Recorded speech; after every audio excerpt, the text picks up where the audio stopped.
Fala pessoal, tudo bom com vocês? Pastor Christopher na área de novo para a nossa leitura do dia de hoje.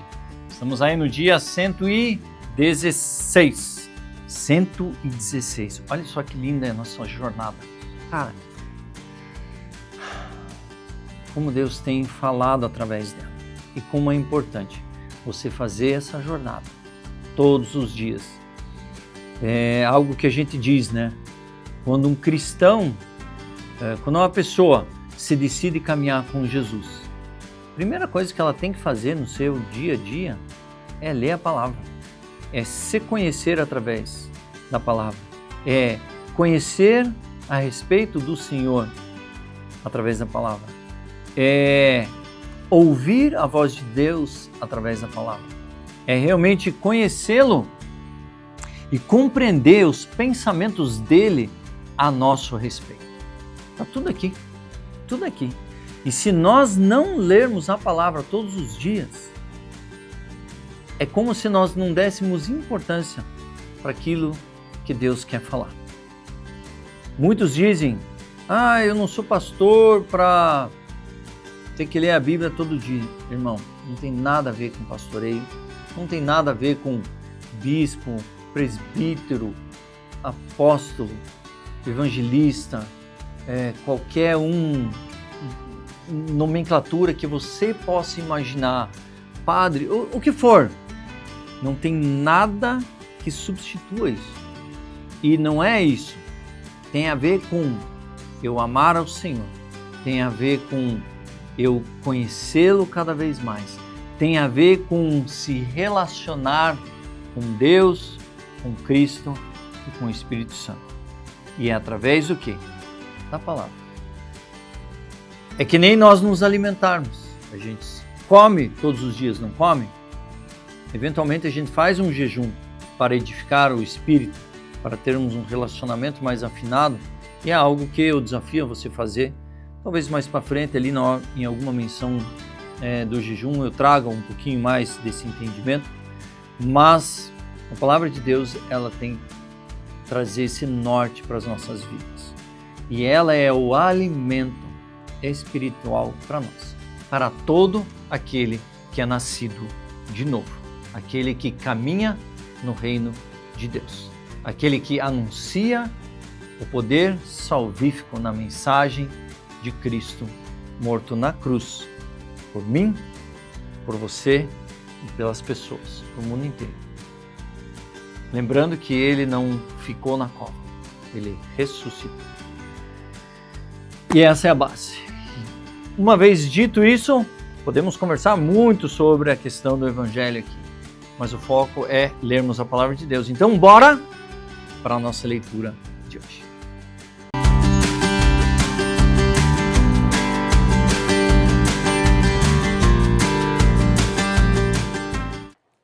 Muito bem, vamos fazer a leitura de 116. Estamos aí em Juízes. Ontem foi falado sobre Débora, uma juíza que enfrentou Cícera, enfrentou um reinado, e assim o povo de Deus voltou nos caminhos do Senhor. Mas, como todos já sabem, estamos aí, a primeira frase que nós temos, que diz: os israelitas fizeram o que era mal aos olhos do Senhor. Vamos ler. Os israelitas fizeram o que era mal aos olhos do Senhor. Por isso o Senhor os entregou nas mãos dos midianitas durante 7 anos. Os midianitas eram tão cruéis que os israelitas fizeram para si esconderijos nas montanhas, nas cavernas e nas fortalezas. Sempre que os israelitas faziam o plantio, os saqueadores de Midian, de Amaleque e de outros povos do leste atacavam Israel. Acampavam na terra e destruíam as plantações até Gaza. Levavam ovelhas, bois e jumentos e não deixaram coisa alguma para Israel comer. Esses bandos inimigos que vinham com seus rebanhos e tendas eram como uma praga de gafanhotos. Chegavam em camelos tão numerosos que era impossível contá-los e só partiam quando a terra estava devastada. Os midianitas reduziam Israel à mais absoluta pobreza e o povo pediu socorro ao Senhor. Quando os israelitas clamaram ao Senhor por causa de Midian, o Senhor lhes enviou um profeta que disse: Assim diz o Senhor, Deus de Israel: Eu os tirei da escravidão do Egito, eu os livrei dos egípcios e de todos os que oprimiam. Expulsei seus inimigos e dei a vocês a terra deles. Disse a vocês: Eu sou o Senhor, o seu Deus. Não adorem os deuses dos amorreus, em cuja terra agora vivem, mas vocês não me deram ouvidos. Então o anjo do Senhor veio e sentou-se debaixo da grande carvalho em Ofra, que pertencia a Joás, do clã de Abiezer.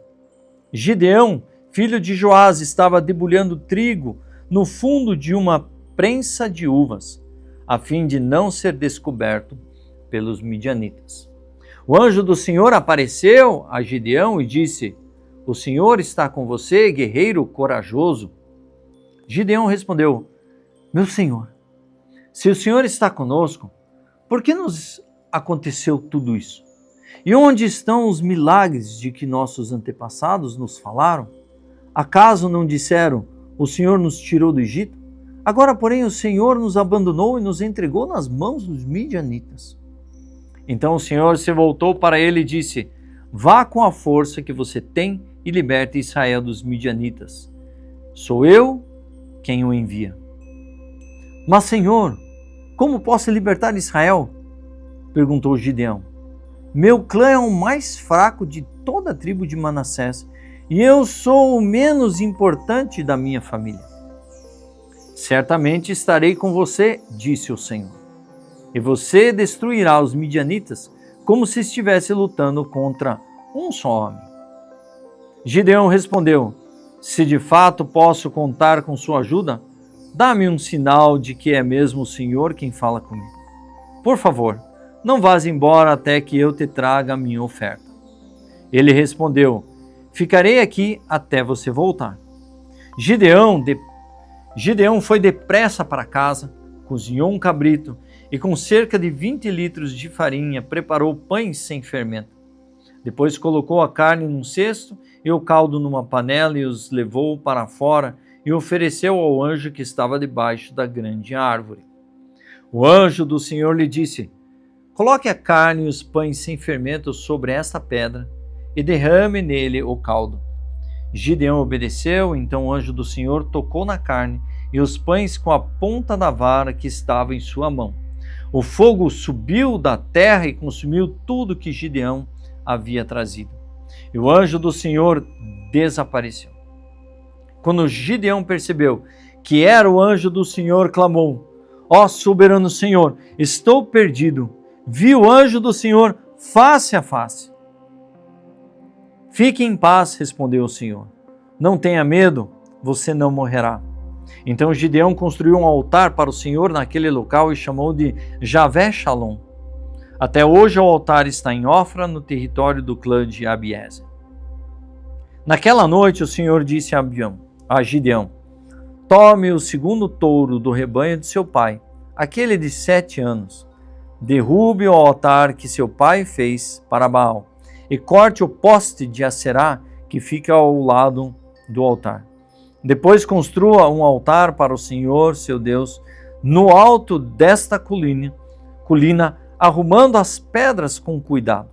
Sacrifique o touro sobre o altar como holocausto e use como lenha a madeira do poste de Aserá que você cortará. Gideão levou 10 de seus servos e fez o que o Senhor mandou. Porém, foi tudo de noite com medo de sua família e do povo na cidade. Logo cedo, no dia seguinte, quando os habitantes da cidade começaram a despertar, alguém descobriu que o altar de Baal havia sido derrubado e que o poste de Aserá ao lado dele tinha sido cortado. Em seu lugar havia um novo altar sobre o qual estavam os restos do touro sacrificado. Os habitantes perguntaram uns aos outros: Quem fez isso? Depois de uma investigação cuidadosa, descobriram que tinha sido Gideão, filho de Joás. Tragam seu filho para fora. Os homens da cidade exigiram de Joás. Ele deve morrer, pois derrubou o altar de Baal e cortou o poste de Aserá. Joás, porém, gritou para a multidão que o confrontava: Por que vocês defendem Baal? Acaso pretendem salvá-lo? Quem lutar pela causa dele será morto pela manhã. Se Baal é realmente um Deus, que ele próprio se defenda e destrua quem derrubou o seu altar. Dali em diante, Gideão foi chamado de Jerubaal, isto é, que Baal lute com ele, pois derrubou o altar de Baal. Pouco tempo depois, o exército de Midian, de Amaleque e de outros povos do leste se uniram. Eles atravessaram o Jordão e acamparam no vale de Jezreel. Então o Espírito do Senhor veio sobre Gideão, que tocou a trombeta de chifre de carneiro, convocando para a batalha os homens do clã de Abiezer, os seguiram. Também enviou mensagens às tribos de Manassés, Asser, Zebulun, Naftali, convocando seus guerreiros, e todos atenderam ao chamado. Então Gideão disse a Deus: Se de fato vais me usar para salvar Israel, como prometestes, dá-me uma prova da seguinte forma: hoje à noite deixarei um pouco de lã na eira, onde se peneiram os grãos. Se pela manhã ela estiver molhada de orvalho, mas o chão estiver seco, saberei que vais me ajudar a salvar Israel, como prometestes. E foi exatamente o que aconteceu. Na manhã seguinte, bem cedo, Gideão levantou, espremeu a lã e recolheu uma tigela cheia de água. Então Gideão disse a Deus: Peço que não fiques irado comigo, mas que permitas fazer mais um pedido. Deixe-me usar esta lã para mais uma prova. Dessa vez que a lã fique seca e o chão ao redor dela fique coberta de orvalho. Naquela noite, Deus fez o que Gideão havia pedido. Pela manhã a lã estava seca, mas o chão estava coberto de orvalho. E assim ainda muita coisa vai acontecer, através da vida de Gideão, aquilo que Deus prometeu. Ok? Lucas 22, 5, 8, 23 a 12. Então eles o prenderam e o levaram à casa do sumo sacerdote. Pedro seguiu de longe.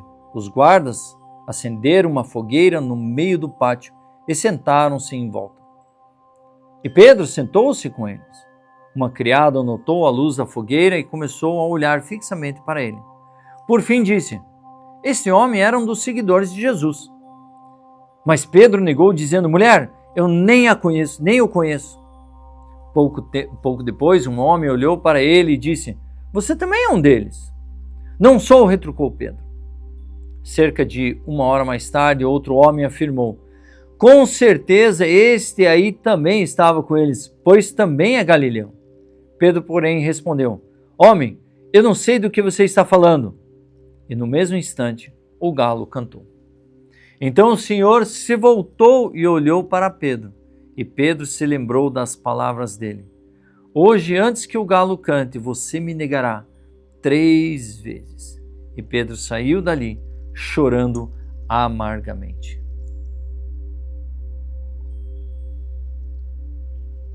A diferença é que Pedro se arrependeu. Os guardas encarregados de Jesus começaram a zombar dele e a bater nele. Vendaram seus olhos e diziam: Profetize por nós. Quem foi que lhe bateu dessa vez? E o insultavam de muitas outras maneiras. Ao amanhecer, todos os líderes do povo se reuniam, incluindo os principais sacerdotes e os mestres da lei. Jesus foi conduzido à presença desse conselho e eles perguntaram: Diga-nos, você é o Cristo? Jesus respondeu: Se eu lhe disser, de modo algum acreditarão em mim. E se eu lhes fizer uma pergunta, não responderão. Mas de agora em diante o Filho do Homem se sentará à direita do Deus poderoso. Todos gritaram: Então você afirma que é o Filho de Deus? E ele respondeu: vocês dizem que eu sou. Que necessidades temos de outras testemunhas? Disseram eles. Nós mesmos ouvimos de sua boca. Então todo o conselho levou Jesus a Pilatos. Começaram a apresentar o caso. Este homem corrompe o nosso povo, dizendo que não se deve pagar impostos ao governo romano e afirmando ser ele o próprio Cristo, o rei. Então Pilatos lhe perguntou: você é rei dos judeus? Jesus respondeu: é como você diz. Pilatos se voltou para os principais sacerdotes e para a multidão e disse: não vejo crime algum neste homem. Mas eles insistiam: ele provoca revoltas em toda a Judéia em seus ensinamentos, começando pela Galiléia e agora aqui em Jerusalém. Então ele é galileu? Perguntou Pilatos. Quando responderam que sim, Pilatos enviou a Herodes Antipas, pois a Galiléia ficava sob sua jurisdição. E naqueles dias ele estava em Jerusalém. Herodes se animou com a oportunidade de ver Jesus, pois tinha ouvido falar a seu respeito e esperava, havia tempo, vê-lo realizar algum milagre. Fez uma série de perguntas a Jesus, mas ele não lhe respondeu. Enquanto isso, os principais sacerdotes e mestres da lei permaneciam ali gritando acusações. Então Herodes e seus soldados começaram a zombar de Jesus e ridicularizá-lo. Por fim, vestiram nele um manto real e o mandaram de volta a Pilatos. Naquele dia, Herodes e Pilatos, que eram inimigos, tornaram-se amigos. E assim começa a jornada de Jesus até o Calvário. Salmo 95:1, 96:13. Venham, vamos cantar ao Senhor, vamos aclamar a rocha da nossa salvação. Vamos chegar diante dele com ações de graças e cantar a ele salmos de louvor. Pois o Senhor é o grande Deus, o grande Rei acima de todos os deuses. Em suas mãos estão as profundezas da terra, e ele pertence a mais altos montes. O mar é dele, pois ele o criou. Suas mãos formam a terra firme. Venham, vamos adorar e nos prostrar. Vamos nos ajoelhar diante do Senhor, nosso Criador, pois ele é o nosso Deus. Somos o povo que ele pastoreia, o rebanho sob seu cuidado. Quem dera hoje vocês ouvissem a voz do Senhor. Ouvir a voz do Senhor. Pois ele diz: não endureçam o coração como fizeram seus antepassados em Meribá, como fizeram em Massá no deserto. Ali eles me tentaram e me puseram à prova, apesar de terem visto tudo o que fiz. Por 40 anos estive irado com eles e disse: são um povo cujo coração sempre se afasta de mim. Recusam-se a andar em meus caminhos. Assim jurei em minha ira: jamais entrarão em meu descanso. Cantem ao Senhor um cântico novo. Toda a terra cante ao Senhor. Cantem ao Senhor e louvem o seu nome. Proclamem todos os dias a sua salvação. Anunciem a sua glória entre as nações. Contem a todos as suas maravilhas. Grande é o Senhor, digno de muito louvor. Ele é mais temível que todos os deuses. Os deuses dos outros povos não passam de ídolos, mas o Senhor fez os céus. Glória e majestade o cercam, força e beleza enchem o seu santuário. Ó nação do mundo, reconheçam o Senhor. Reconheçam que o Senhor é forte e glorioso. Deem ao Senhor a glória que seu nome merece. Tragam ofertas e entrem em seus pátios. Adorem o Senhor em tudo que o seu santo esplendor, toda a terra trema diante dele. Digam entre as nações: o Senhor reina, ele afirmou o mundo para que não seja abalado. E com imparcialidade julgará todos os povos. Alegre-se os céus e exultem a terra. Deem louvor o mar e tudo que nele há. Os campos e suas colheitas gritem de alegria. As árvores dos bosques exultem diante do Senhor, pois ele vem. Ele vem julgar a terra, julgará o mundo com justiça e as nações com a sua verdade. Provérbios 14, 5, 6. A testemunha honesta não mente, a testemunha falsa respira mentiras. O zombador procura sabedoria e nunca a encontra, mas para o que tem discernimento, o conhecimento vem fácil. Terminamos a nossa leitura de dia 116. Estamos aí caminhando, firmes, fortes, ó. Já temos aí um trechinho já lido. Com muita alegria, peço para você, assine o canal, ative o sininho, compartilhe com seus amigos essa jornada maravilhosa através da palavra de Deus, através daquilo que Deus revela através dela para nós, aquilo que Deus fala aos nossos corações. Eu sou o pastor Christopher, espero você no dia de amanhã.